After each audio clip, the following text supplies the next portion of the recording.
Okay जी, अस्सलाम वालेकुम students. I hope all of you doing well. अच्छा भाई, फर्स्ट क्लास है आज हमारी ए टू अकाउंट्स की। सबसे पहले हम पेपर फॉर्मेट देख लेते हैं। ए टू अकाउंट्स का जो पेपर फॉर्मेट है उसके अंदर वी हैव टू पेपर्स।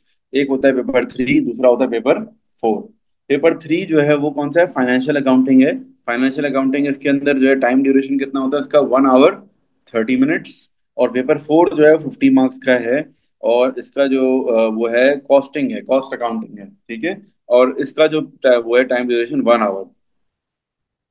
एक और बात ये कि पेपर थ्री के अंदर जो है वो 3 क्वेश्चन होते हैं।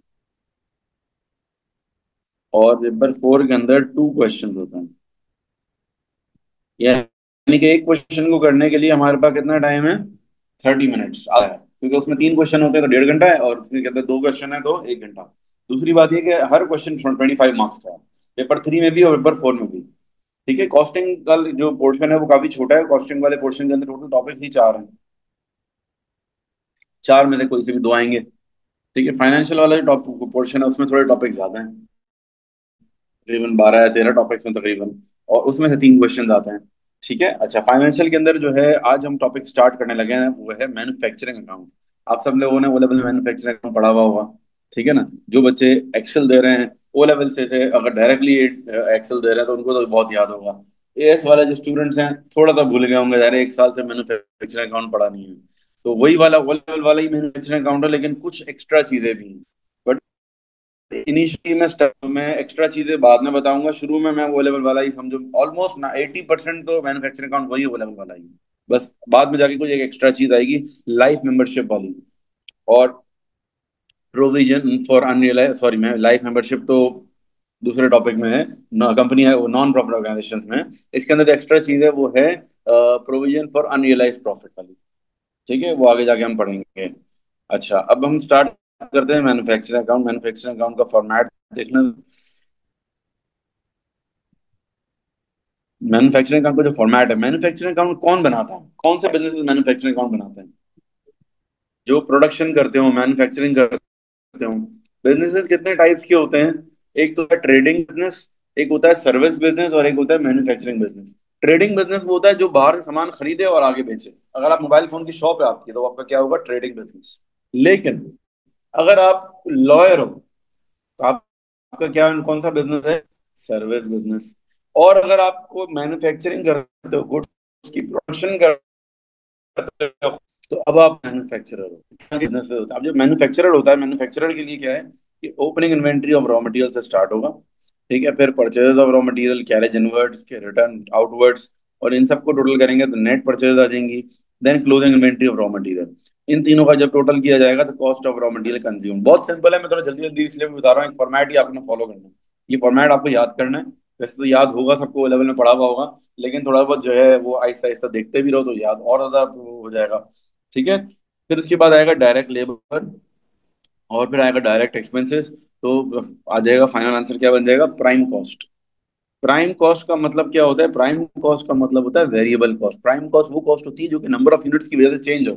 अगर मैं फॉर एग्जांपल 100 यूनिट बना रहा हूँ तो जो प्राइम कॉस्ट आ रही है 200 यूनिट पे, प्राइम कॉस्ट क्या हो जाएगी? डबल हो जाएगी।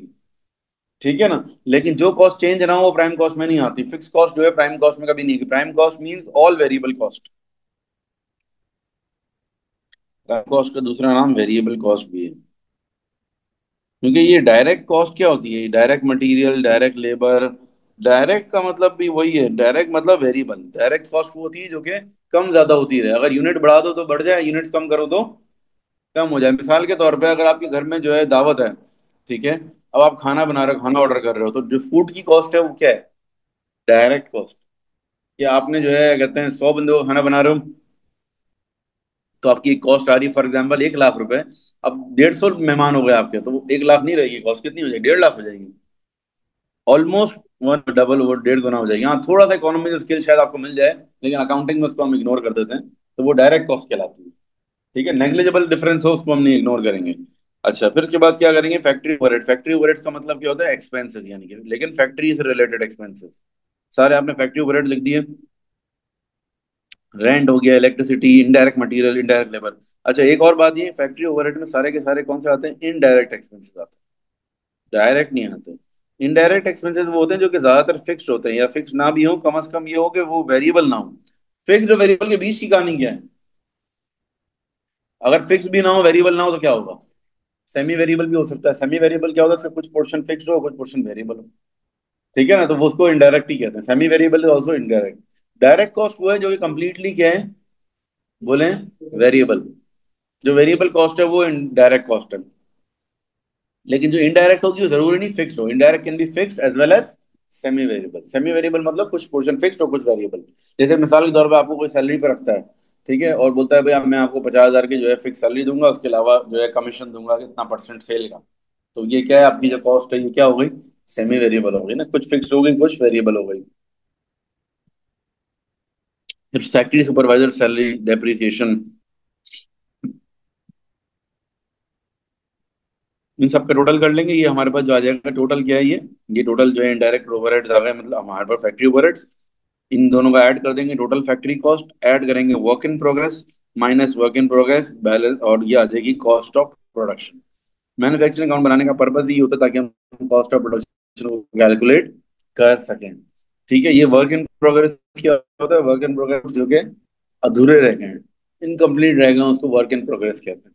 ठीक है ना, अगर आपकी गाड़ियों की फैक्ट्री है, दरवाजे लगना बाकी है या फिर पेंट होना बाकी है, तो वो अधूरा है, हो सकता है इन प्रोग्रेस में शामिल करेंगे। Is it clear to everyone? कोई सवाल? कुछ भी डिस्कस करना हो कर सकते हैं, पूछें। ओके, चलें आगे चलते हैं। अच्छा, ये प्रॉफिट वाला पोर्शन हम बाद में पढ़ेंगे, अभी क्वेश्चन सॉल्व। फर्स्ट क्वेश्चन पर आप लोग के पास कोई ना कोई रजिस्टर हो, कोई नोटबुक होगी, वो निकाल लें।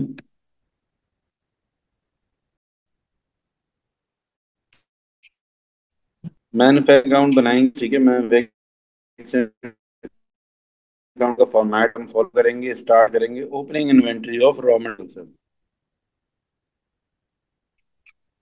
Opening inventory of raw material कितने की है भाई? Opening inventory of raw material आप लोग मुझे वैल्यूज बताएंगे। 17,000 पर 3 जीरो लगे हैं। फिर उसके बाद आएगा purchase of raw material. Purchase of raw material कितने का है? 194,000। Purchase of raw material. Then carriage inward है रॉ मटेरियल के ऊपर, जरा ढूंढें। कैरेज इनवर्ट लिखा हुआ तो है, बट ये किस चीज का है? रॉ मटेरियल का है या किस चीज का है? रॉ मटेरियल का ही होगा अगर कुछ भी लिखा हुआ नहीं है तो। Carriage inwards 6,000। Next, purchase return है कोई रॉ मटेरियल की? No, closing inventory of raw material आ जाएगा।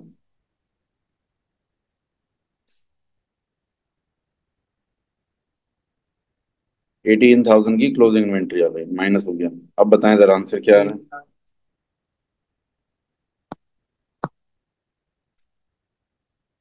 ठीक है, ये हो जाएगा 199,000। ये हो जाएगा कॉस्ट ऑफ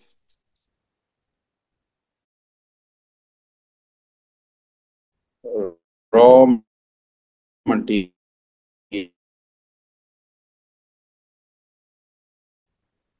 फिर ऐड करेंगे हम, ऐड करेंगे डायरेक्ट लेबर। जरा ढूंढे डायरेक्ट लेबर कितने की है। जी, डायरेक्ट लेबर। लेबर के अंदर ये लेबर दिया हुआ है, डायरेक्ट और इनडायरेक्ट के बारे में नहीं बताया हुआ है। नीचे जाके देखते हैं, एडिशनल इन्फॉर्मेशन लिखा हुआ होगा। Labour cost include 16,000 for indirect labour, the balance है डायरेक्ट लेबर। टोटल लेबर कितने का? 153 है, इसमें 16,000 माइनस कर दो बस।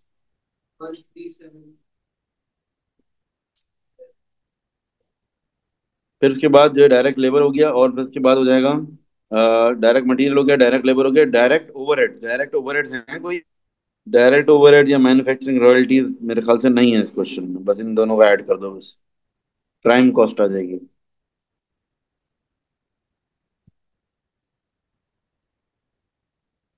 ठीक है, प्राइम कॉस्ट आ जाएगी। प्राइम कॉस्ट के बाद ऐड करेंगे फैक्ट्री ओवरहेड्स।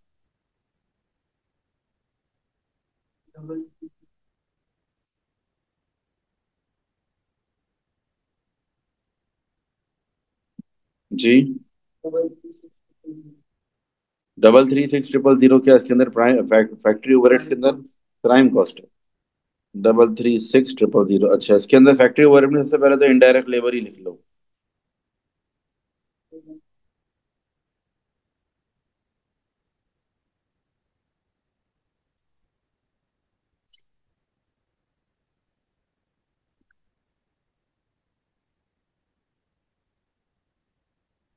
फिर electricity, electricity opposition between the factory and office in the ratio of 4:1।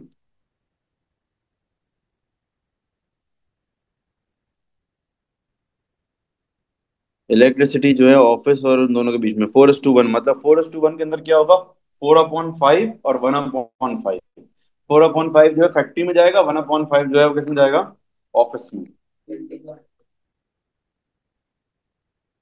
हम्म।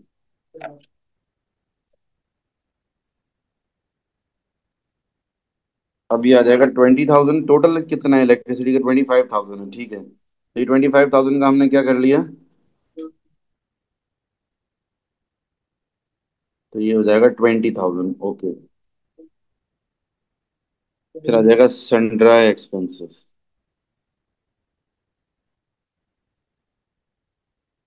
देखते हैं, कुछ लिखा हुआ होगा सनड्राई एक्सपेंसेस में भी, अपॉर्शनमेंट दी हुई है ना। 1:2 की अपॉर्शनमेंट है।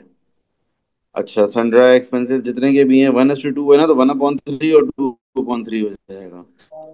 12,000 इसमें कुछ प्रीपेड या अक्रूड तो नहीं है? इलेक्ट्रिसिटी में प्रीपेड था भाई, ये अक्रूड था, इसको भी देखना था पहले मेरे को। इलेक्ट्रिसिटी में कुछ अक्रूड भी था, मेरे को उसको चेंज करना पड़ेगा। अगर किसी एक्सपेंस में प्रीपेड या अक्रूड हो ना।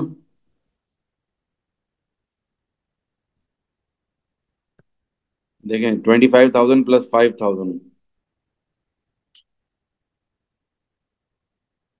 Multiply by 4/5।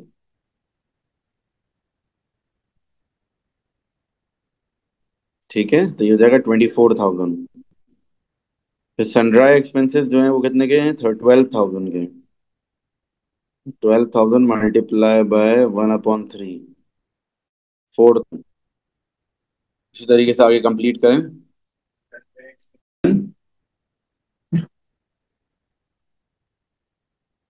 अच्छा भाई, इनडायरेक्ट लेबर हो गया, इलेक्ट्रिसिटी हो गया, सनड्राई एक्सपेंस हो गया। अब रेंट की बात कर लेते हैं, क्या है? 3:2। रेंट ओरिजिनल वैल्यू क्या है रेंट की? 60,000 है।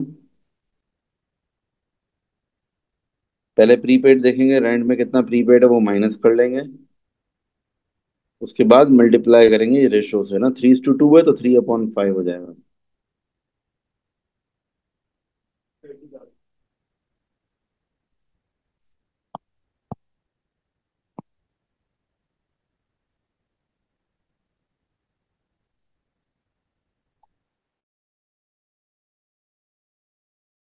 Insurances are apportioned between factory in the ratio of 5:1।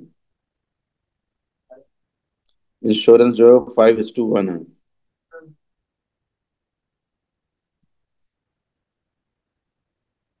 अब 18,000 इंश्योरेंस है। 18,000 मल्टीप्लाई बाय,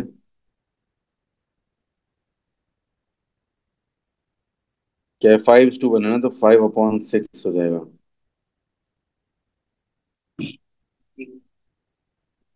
हम्म। ठीक है, 15,000 हो गया ये। Anything else? कोई डेप्रिसिएशन वगैरह है? कुछ बताया फैक्ट डेप्रिसिएशन का? ये रहा। ऑफिस इक्विपमेंट बताया, वो हमारे काम का नहीं है। Factory machinery and motor vehicles, सिर्फ फैक्ट्री मशीनरी का आएगा। अच्छा, मोटर व्हीकल के बारे में क्या बोला? All motor vehicle are use by sales staff. तो इसका मतलब है मोटर व्हीकल का जो भी खर्चा है वो सेल्स स्टाफ का है। सेल्स से रिलेटेड जो भी खर्चा होता है ऑफिस का होता है, फैक्ट्री का नहीं होता। तो इसीलिए आप आ जाओ, मोटर व्हीकल का डेप्रिसिएशन आएगा, उससे डेप्रिसिएशन आएगा आपका फैक्ट्री मशीनरी का।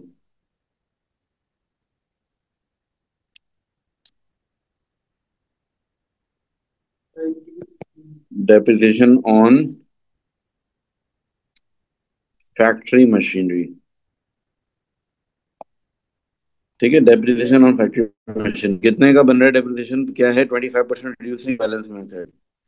फैक्ट्री मशीनरी की जो कॉस्ट है वो 420 है, और 52,000 की डेप्रिसिएशन है। तो यानी कि अगर मैं वर्किंग करूँ उसकी, तो 420 माइनस, या साइड में वर्किंग कर लेता हूँ, यहाँ लिख देता हूँ मैं W1।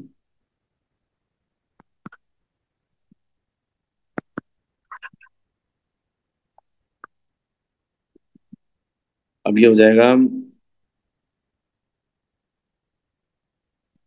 420 - 52 मल्टीप्लाई बाय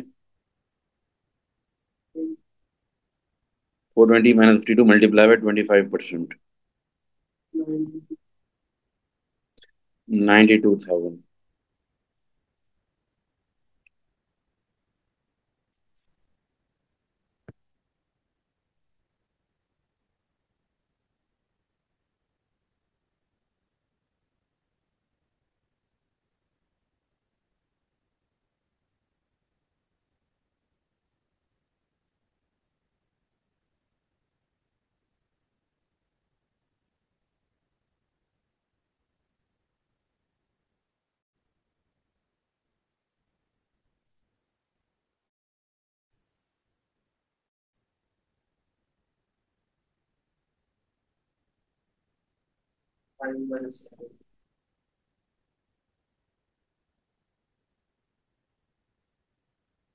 ठीक है, 517,000 ये हो गई टोटल फैक्ट्री कॉस्ट। इसको वैसे लेबल करना जरूरी नहीं है, तो ऐड करेंगे work in progress.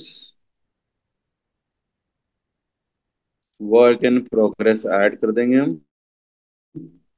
Balance brought down, less करेंगे हम work in progress, balance carried down.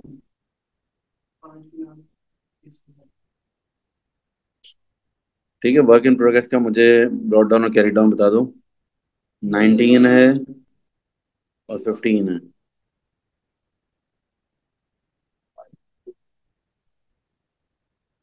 जी, क्या आ रहा है?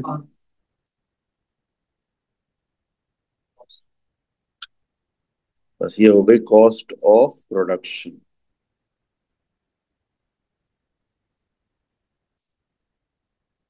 ठीक है, this is the cost of production. अब इसी की इनकम स्टेटमेंट बनेगी। ठीक है, इनकम स्टेटमेंट हम स्टार्ट करते हैं। नॉर्मल इनकम स्टेटमेंट है। और क्या नाम है हमारी कंपनी का? Eagle manufacturing limited. Eagle manufacturing limited.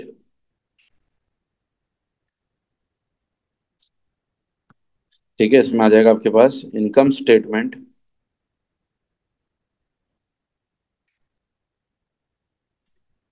For the year ended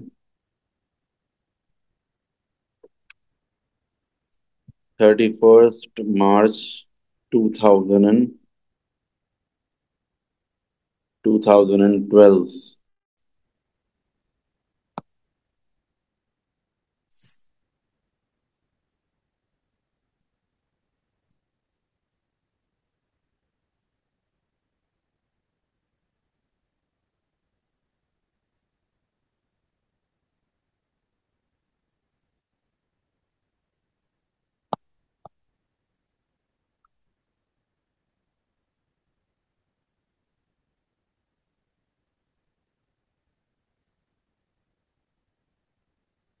अच्छा भाई, स्टार्ट करेंगे हम सेल्स से। Less cost of sales. फिर आ जाएगा opening inventory. Opening inventory of finished goods. फिर उसके बाद आ जाएगा परचेजेस ऑफ फिनिश्ड गुड्स। फिर उसके बाद purchase purchase of finished goods इस क्वेश्चन में है नहीं मेरे ख्याल से, तो कॉस्ट ऑफ प्रोडक्शन आ जाएगी डायरेक्टली।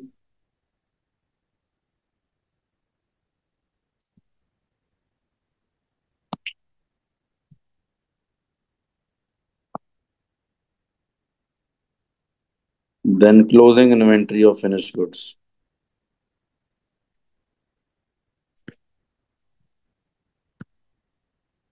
ठीक है, स्टार्ट करेंगे हम सेल से।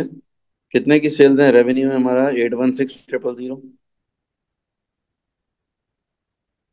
Opening inventory of finished goods 32,000। Closing inventory of finished good 41,000।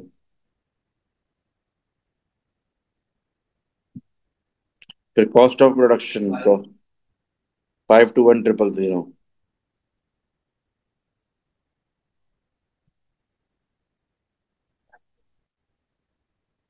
Total क्या बन रहा है? 512,000।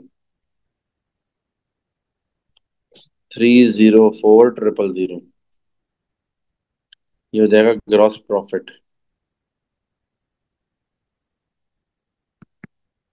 तो इसके बाद हम ऐड करेंगे अदर इनकम। कोई अदर इनकम है? Add other income. Other income देख लेते हैं, कोई गेन ऑन डिस्पोजल अगर हो हमारे पास। देखते हैं। During the year vehicle was sold for 4000, the profit on disposal was 1000। Okay.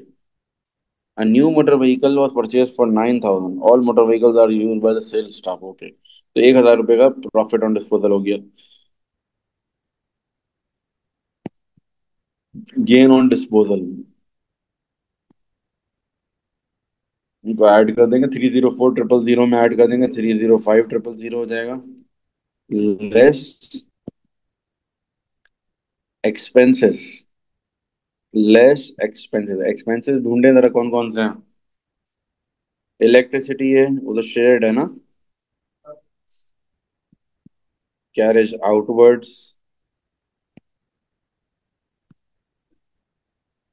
Rent भी शेयर्ड है। बताएं जरा क्या शेयरिंग थी, जरा देखते हैं। भाई रेंट की शेयरिंग थी, देखो 60,000 माइनस 10,000 मल्टीप्लाई में 3/5। जब 3/5 वहां गया तो यहाँ पर कितना आएगा? 2/5 आएगा। 60 - 10 50 हो गया, 50 का 2/5। 50,000 का बेहतर है कि वर्किंग शो कर दो ना। तो 20,000 हो गया, ठीक है। इलेक्ट्रिसिटी का बताओ। इलेक्ट्रिसिटी का मेरे ख्याल 6,000 होगा। है ना, बहुत इजी है भाई। टोटल 30,000 था, 25 + 5 30 था, 4/5 है तो 1/5 आएगा। Then carriage outwards. Carriage outwards.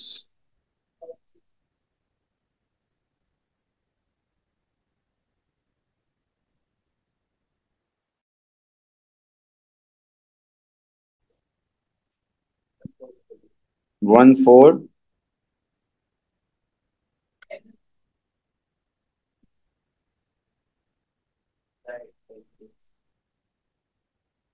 सनड्राई expenses जो है वो 4,000 के थे, तो यहाँ बाकी के 8,000 बचे।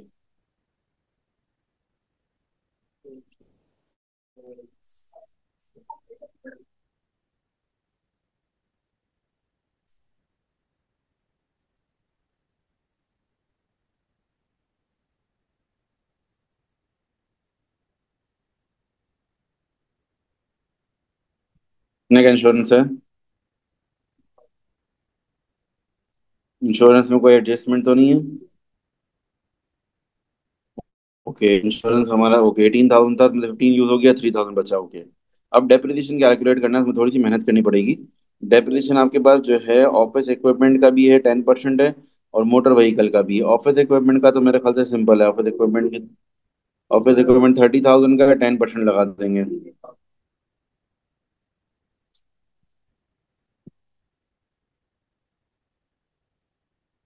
Depreciation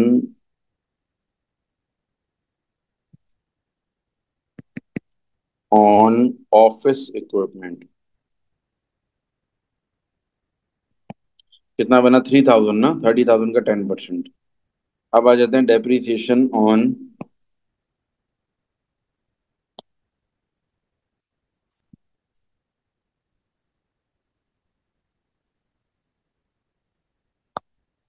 motor vehicle.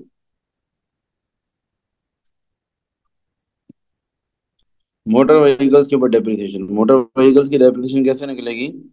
देखो, मोटर व्हीकल्स की डेप्रिसिएशन इस तरीके से निकलेगी कि मोटर व्हीकल्स कितनी हमारी थी पहले, कितने की? 60,000 की। इसमें से हमने एक मोटर व्हीकल बेच दी 4,000 की। अच्छा, और दूसरी परचेज की 9,000 की। अच्छा, प्रॉब्लम पता है क्या है? Reducing balance method. Reducing balance method का रूल ये होता है कि आप जो है ना एक काम ये करते हो, नेट बुक वैल्यू पे चलते हो। अब ये देखेंगे मोटर व्हीकल्स की जो बैलेंस ब्रॉट डाउन है वो कितना है? 60 - 34। नेट बुक वैल्यू कितनी बची? बताएं जरा। 60 - 34, 26,000। अब क्या करेंगे? 26 में हमने कुछ खरीदा है, 9,000 का हमने नया खरीदा, और जो हमने बेचा है वो 4,000 में बेचा है, लेकिन 1,000 रुपए का प्रॉफिट हुआ है। इसका मतलब है जो चीज बेची उसकी वैल्यू क्या होगी? 3,000। इसको समझने की कोशिश करो, 4,000 में बिका है, सोल्ड फॉर 4,000 और 1,000 का प्रॉफिट हो गया। इसका मतलब है जो चीज बेच रहे हैं उसकी वर्थ क्या होगी? 3,000। इसका मतलब है 3,000 माइनस होगा। ये 26,000 है। स्ट्रेट लाइन पे कॉस्ट में चलते हैं, रिड्यूसिंग में नेट बुक वैल्यू पे चलते हैं। अब नेट बुक वैल्यू पे चलते हैं ना, तो मैंने सीधे 60 मैंने 34 कर दिया, नेट बुक वैल्यू निकाल ली। और जो बेचा है उसकी भी क्या ली है? Net book value. जो नया होता है उसकी कॉस्ट और नेट बुक वैल्यू इक्वल ही होती है। नया 9,000 का कॉस्ट भी वही है और नेट बुक वैल्यू भी इनिशियली तो सेम ही होती है।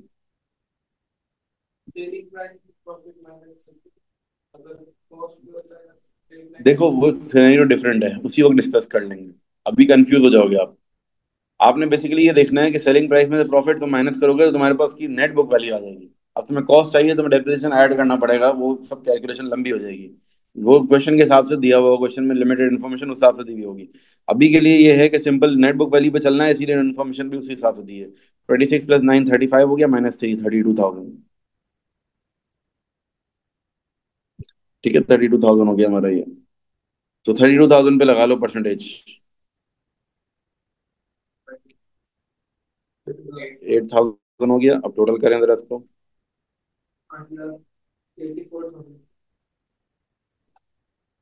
माइनस करो। ये 221,000 तो ये आ गया आपका प्रॉफिट फॉर द ईयर। बस आज के लिए इतना काफी है। अल्लाह हाफिज।